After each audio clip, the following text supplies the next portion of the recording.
Hello, and welcome to another edition of Security Visionaries, a podcast all about the world of cyber, data, and tech infrastructure, bringing together experts from around the world and across domains. I'm your host, Max Havey, and today we're going to do our best to untangle the hype from the reality when it comes to AI threats and cyber espionage. And with me, we've got two really great guests who both very much have thoughts around this subject. First up, we've got Ray Canzanese, head of Netskope Threat Labs. Ray, welcome back to the program. Hey, thanks for having me, Max. It's been a while. It has. It's been maybe a couple of years, so glad to have you back on the pod. And second up here, back again, recently seen on our Hackers episode, we've got Neil Thacker, Global Privacy and Data Protection Officer here at Netskope. Welcome back, Neil. Thanks, Max. Thanks for inviting me back. The last time we were in the 90s. We're back in the 2020s. I've brought you into the present tense this time. We'll be having a future-looking conversation, though. Awesome. So there have been many recent conversations around AI-enabled threats and cyber espionage, most notably a report from Anthropic about the first ever reported AI-orchestrated cyber espionage campaign that some critics have noted lacks some key evidence in terms of support. But before we dig into that, I know both Ray and Neil have offered some thoughts about AI-enabled threats and the future of agentic phishing and data breaches as we look ahead at 2026. So let's start there. Neil, can you take us through your recent prediction, noting that 2026 will likely be the first year we see an agentic AI-driven data breach? Yeah, sure. I mean, I'm slightly annoyed Anthropic have highlighted this in 2025 because I predicted 2026. So, but the reasons for this is I feel like we've reached an inflection point in terms of AI within cybersecurity. We are seeing lots and lots of organizations obviously developing, deploying AI technologies, enhancing their existing kind of capabilities here, but also using it for defensive capabilities too. So of course there is no, it was kind of a clear observation, right, that in 2026 we'll see an offensive style attack here. And it's not anything new. We've had for many years, we've had technologies, we've had tools that attackers have used to launch attacks, and of course growing in terms of sophistication. So for me, it was looking at kind of the landscape where we were heading and realizing, well, this is going to come soon, and if it's not going to be in 2025, it will be in 2026. But it's we're seeing this. Lots of organizations are preparing for this kind of arms race when it comes to kind of AI defense, offense, and pretty much preparing for this type of outcome. Certainly. And you know, Ray, I know your team also put together a number of predictions sort of around this. How do you sort of react to that? And are there any predictions from your team that you'd want to note around sort of this growing agentic sort of concern?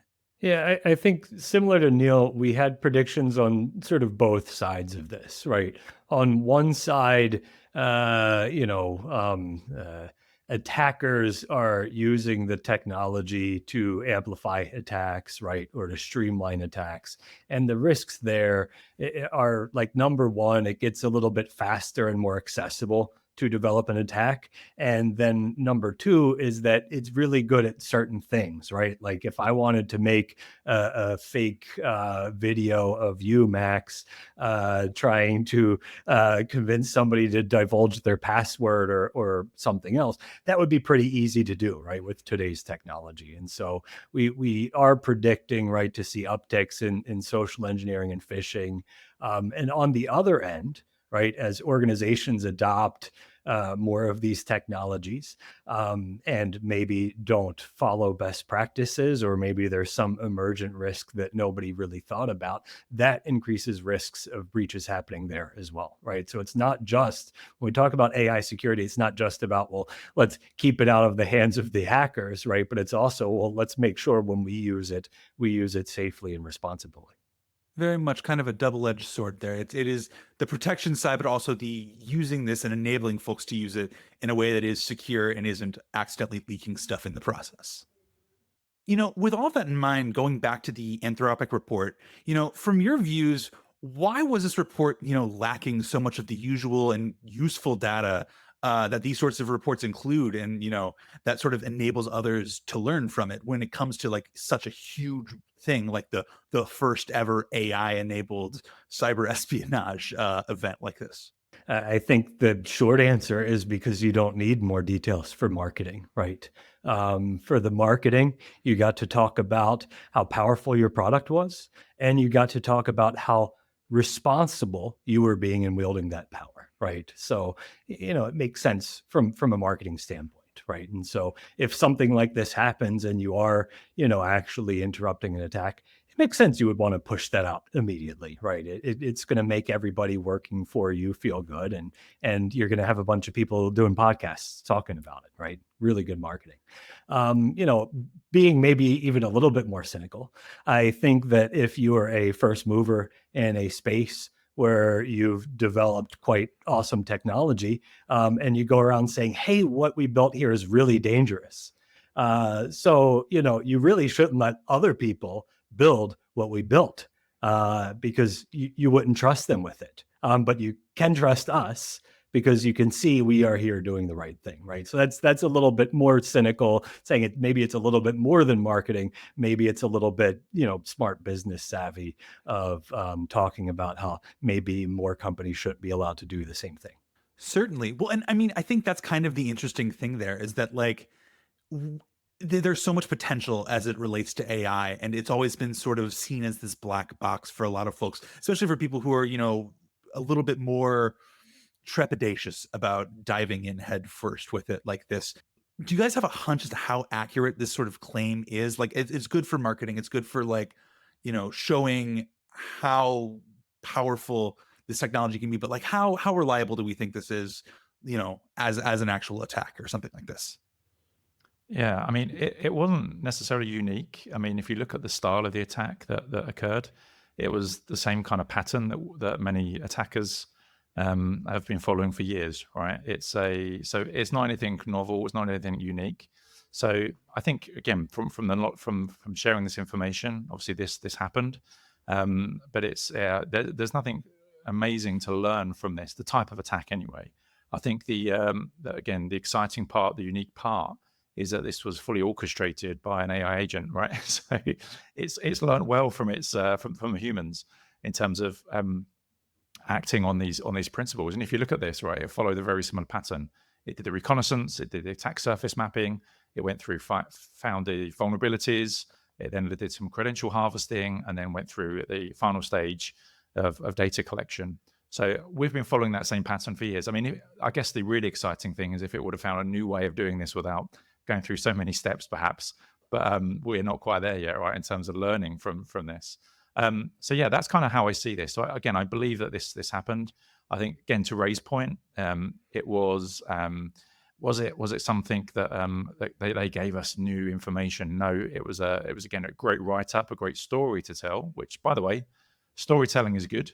People love stories and learning about these things through stories. But again, it lacked some technical details. And but I think that will be coming soon. We'll see more of these types of attacks, and we'll see more information being shared on, again, why these attacks are perhaps unique and how they're learning, right? I also go back to 2016 when we saw this play out at DEF CON as part of the Cyber Grand Challenge, where we saw fully autonomous machines fighting against other machines in a game of capture the flag. And it was great because over the time that they were finding vulnerabilities, kind of launching exploits, they learn as well. So this is something we have to be prepared for. That was 10 years ago, by the way. We saw the theory was possible 10 years ago. We're now coming through to the age of where these things are going to be happening more and more.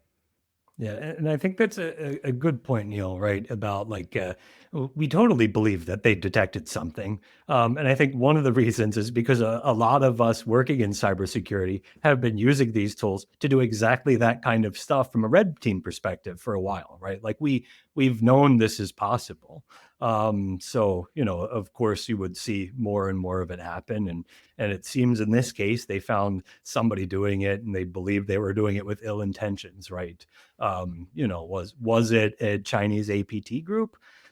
I don't know, right? There's no evidence that was put forth there, but did it happen? Almost certainly, yes, it happened, right? So the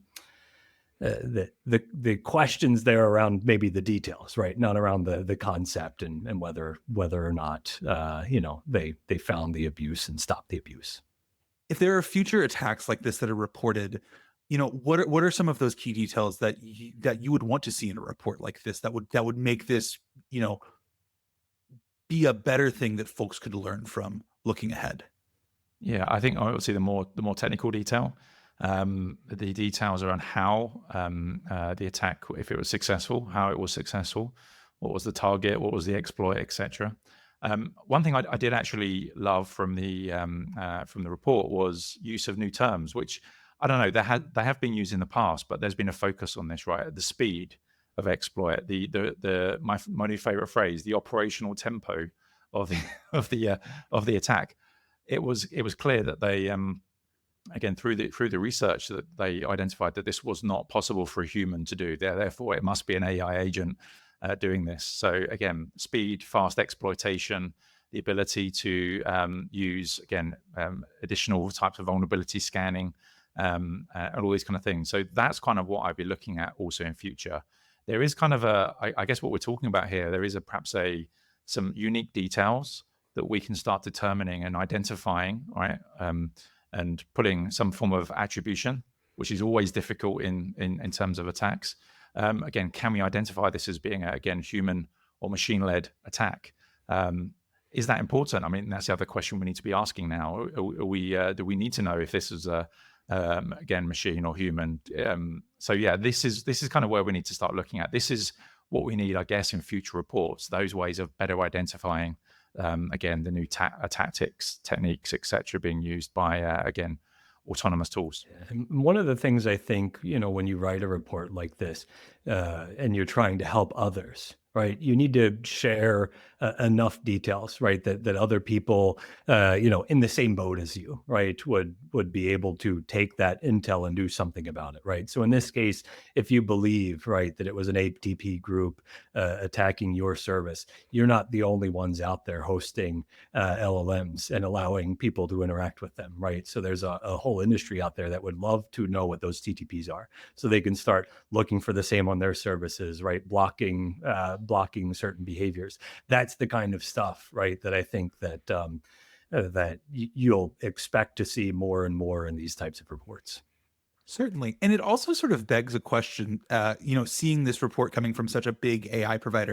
And I think you maybe touched this a little bit, Ray, but why does it seem like AI companies are so keen to suggest that AI is being so successfully used for nefarious reasons, for these sorts of attacks and things of that sort? Why is that kind of an important thing for them to be talking about, especially maybe in this sort of storytelling kind of frame? And I mean, I think I hinted at that quite heavily up front, right? Where you're telling a story, right? You're really hyping up the AI, right? This AI stuff is so powerful, right? Look at what it was able to do. That's a really good story to tell. And I mean, this is really on brand for Anthropic, right? It's really on brand for them to talk about the risks, because you can also then, if you talk about the risks, talk about how you're mitigating them, right? And build yourself up as, maybe the leader in this space of thinking about the risks and the mitigations that then helps the business, right? That helps the money flow your way. Yeah, if you think about this as the lion and the lion tamer, right? It's their role as the lion tamer. They have this hugely powerful capability, and yet they're in full control, or they have the ability to identify when it's perhaps being used in a certain way. So yeah, that's the kind of the analogy I refer to, the lion and the lion tamer capability. I find this interesting too, because there's a data point that I saw from MIT recently that was noting that 95% of enterprise AI initiatives are failing to drive any real discernible value. And so why would threat actors be driving such better outcomes in that sort of thing? Are they just playing with it more? Are they finding new ways to break it? To some extent, it's finding a problem that LLMs are good at solving, right? And Neil made this point already, that this was a pretty routine attack in terms of things that have been seen before over and over and over again, right? LLMs are very good at that, right? Auto-complete this for me. I'd like you to fill in all the details of what I need to do in this attack. And so that's part of it, right? Choose the right problem for the tool. And this is, that's the right problem to match this tool up with. So it makes sense that you would get a good outcome there, right? A lot of organizations are getting good outcomes when it comes to automating, programming type tasks, which is what this is. It's automating those tasks for speed. One thing we see definitely in cybersecurity, and it's how we measure kind of responses to breaches, how organizations have done this for so long. It's how quickly you can respond to that breach, to mitigate, to put in some control to ensure that the breach is not successful, right? So earlier in the attack chain, you ultimately, that's when you want to intervene. Now with, again, looking at AI, it's designed to work in a fast and automated way that can scale as well. So this is what, in many cases, if you're looking at the use cases for AI, this is one great use case. It unfortunately, therefore, it impacts organizations because of that. Because again, it's we saw the same for in the early days of large scale DDoS attacks, those kind of things, right? You could pretty much automate those bots to target organizations, do it that way. If you had humans doing this, it would be largely ineffective. But we're now seeing this in a more advanced way, targeting organizations using specific techniques, targeting data exfiltration, etc. This is kind of where we're moving towards. This is the now modern day kind of level scalability of these types of attacks. Yeah. I like that you use the words like bots and scripts, because we're calling them agents now, right? But it's conceptually still the same thing. And it's the speed came with the bots and scripts, but you still needed people to write the bots and write the scripts. And I think the piece that's helping here is that, okay, well, now we can write those bots and we can write those scripts faster, and we can write them in a way that's targeted towards specific organizations, because that's what the LLMs enable us to do. So it's a little bit of accessibility mixed in with the speed. Here's somebody who maybe didn't have the know-how to write all those scripts themselves, or didn't have the resources, right, to pull together a small team to do that in short order, but a bunch of AI agents, much easy to corral to get to do that task. Yeah, and again, they can iterate quickly, right? So they'll learn, okay, not successful this time, and then go again a minute later. Whereas again, perhaps from a human perspective, it takes perhaps a few hours, a few days to work out, okay, why wasn't I successful with a again, this was also proven 10 years ago, right? This is the thing, that these systems can iterate very, very quickly and then move on. And the goal, of course, is to be successful, right, in the attack. So if not successful that time, can iterate and move on quickly to perhaps be more successful next time.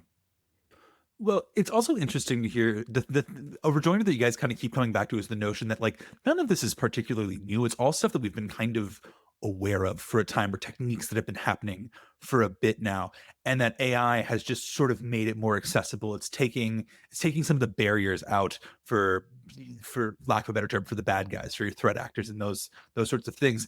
And do you think looking ahead, it will be more and more important to be able to classify these things between an AI enabled threat versus a human threat? I think as you sort of pointed out, Neil, sort of the man or machine argument here, is that going to be an important classification to keep in mind for cybersecurity professionals looking ahead like this?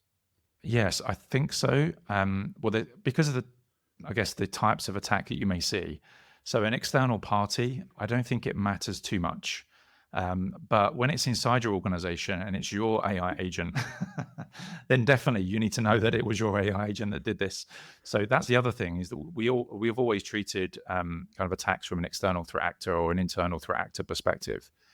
For me, you definitely need to know when it's inside your organization. We've always, when we've investigated I've been in this industry 25 years. When you investigate in an internal incident, you need to know who that was, of course, because that person is inside your organization. External, you need to know it was an attack, and you need to know how to defend against this. So I guess that's when you need to know. An inside agent inside your organization, yes, you need to know if that's if you own that agent, right? And respond accordingly. Right. And I think that's a good answer, because at some level you don't care, right? If the insider is an agent or the insider is a person, it's still doing something bad and we still want it to stop. But I think the important reason to keep talking about it, especially right now, is to make sure that we are all in that mindset that some of our insiders are not necessarily people. And when you have non-person insiders, right, like non-humans doing stuff in your organization, oftentimes that looks different. That activity appears in different logs in different places. And you need to make sure that your strategy includes that and covers that, right? It's not enough to say, well, of course I care about insiders, right? We have to think about, well, what flavor would those insiders take? And am I looking in all the right places to detect those insiders and what they might be doing wrong? Certainly. And I think with that sort of in mind, I want to bring us back to Neil's prediction that we kicked things off here with. When we're thinking about what another big agentic breach, like in addition to what Anthropic has already kind of reported here, what if we were to see a breach like the one Neil is talking about? What do you think would be the drivers? Is it an accident, a bad actor using agentic AI? What do you think is a likely sort of scenario that we could potentially see? It's a good question. I think we are going to see a mixture. I think we're going to see, in many cases, I think we're already seeing this feedback from, I'm having discussions with CISOs who are saying, oh, I didn't know we were utilizing this service. Oh, I didn't realize we were using this use case. Oh, I didn't realize this service was consuming this much data. So I think we're already seeing some feedback from organizations who are realizing that perhaps they're seeing this already in terms of an accidental issue, security incident. Has it been an accidental data breach? Has data gone to the wrong third party? Or are there too many agents now interconnected that they've lost track of these services and how they're being utilized? I hear this question commonly in discussions I'm having today is like, who owns my MCP server? So I think we're definitely going to see this issue occurring. It won't be written about to the same level as again external threat actors, but I think we're going to see an interesting mix of these. So yeah, perhaps again going back to the likelihood and impact types of discussions, perhaps there is going to be a slightly higher likelihood of an insider, an accidental issue, but something that can be controlled. Whereas from an external threat actor, it's still likely, but the impact could be huge because now we're dealing with data that's been exfiltrated from the organization and potentially is now lost, has leaked, has now resulted in fines, penalties, sanctions, etc. on the organization, or again general reputational damage, and the kind of this challenge for organizations to have to recover.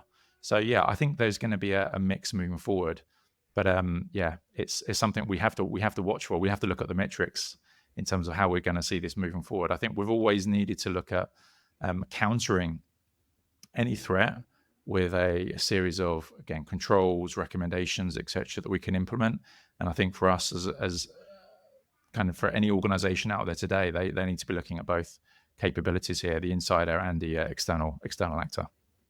And another angle that I talk to a lot of security teams about as well is these AI companies themselves, right? These are companies that are just working with massive amounts of data, right? Many of these companies are like less than a year old, less than 2 years old, right? They are very young companies moving quickly in a new space, and they are nervous about those companies, right? And what those companies are doing to safeguard all the data that they have, right? And so, I hear a lot of people asking, well, how can I allow people to use, service A, but only for these super narrow use cases, right? Or can I make sure that none of our trade secrets or customer data or source code makes it into that service? And so that's another concern, and another thing to keep an eye out for is, when there's, a breach of one of these AI companies, what's it going to look like? Is it going to be data theft? Is it going to be model poisoning, right? There's a lot of opportunities for different ways to do harm if you are breaching one of these companies that your actual targets are using. Yeah, and it could be, this could be the kind of low-hanging fruit, right? Exactly to your point, Ray, we've seen this with, I've looked into organizations that somebody at Netskope has wanted to use, and we ask them questions, and they look back and they're frowning and cybersecurity, what's that? So yeah, absolutely, this is a potential this is a potential concern, right? This is something every organization has to do. It's a great point. Looking at your vendors, looking at the providers of your services, how are they responding to these types of attacks on their organization, their infrastructure, their systems and services? Right. And then even if you do decide, right, that you trust them and you're going to use them, what are you doing to monitor that interaction, right? Just to make sure that you're verifying, that nothing has gone wrong, right? That nothing is being used in a way that's inconsistent with how you intended for it to be used. All of this feels like it's leading toward an evolving sort of conversation that security teams need to be having with their organization around these sorts of about broadly AI and especially agentic AI as that becomes a bigger and more substantial part of the way that businesses are using AI. And with that in mind, like you guys have spoken about it quite a bit here, but how does this sort of shift conversations that are already happening as it relates to AI in cybersecurity? Yeah, I mean, it's definitely shift. I mean, we are talking about this, right? It's been the hot topic for the last few years.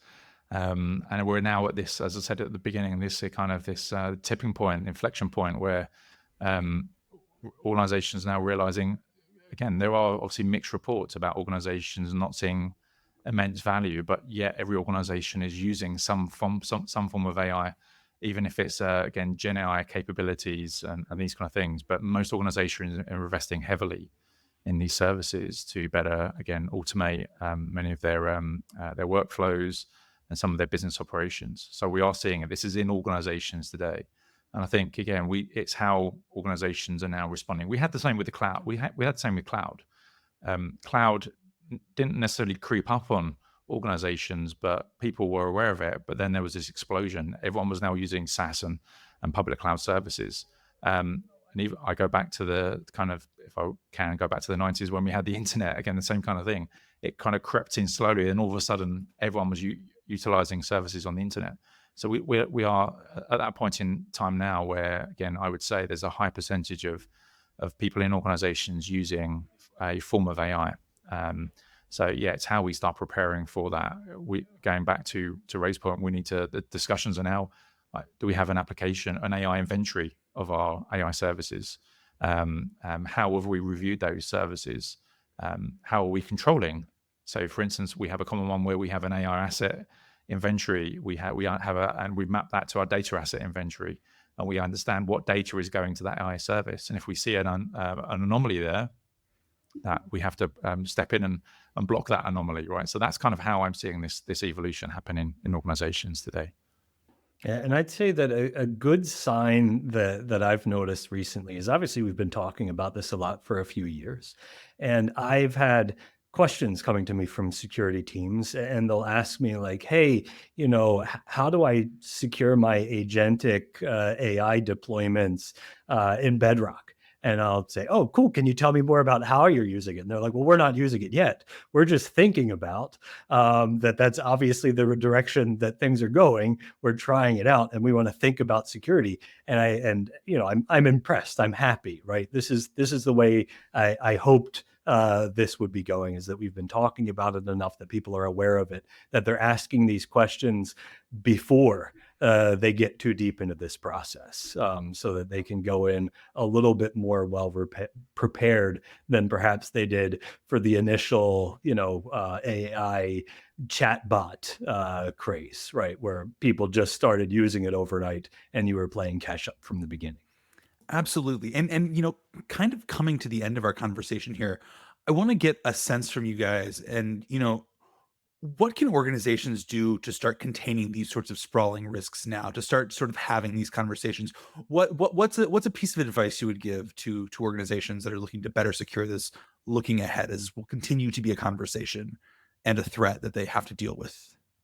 Yeah, so I mean, I think it starts off with understanding what you have. Like we always start that in that cybersecurity. It's what AI services you have, and also how they're connected. So obviously, with the types of attacks we've seen, in many cases, it can be agent to agent connectivity that causes this. So having a good understanding of what you're using, why you're using it, looking at kind of identifying kind of what the service is doing, so what looks like normal.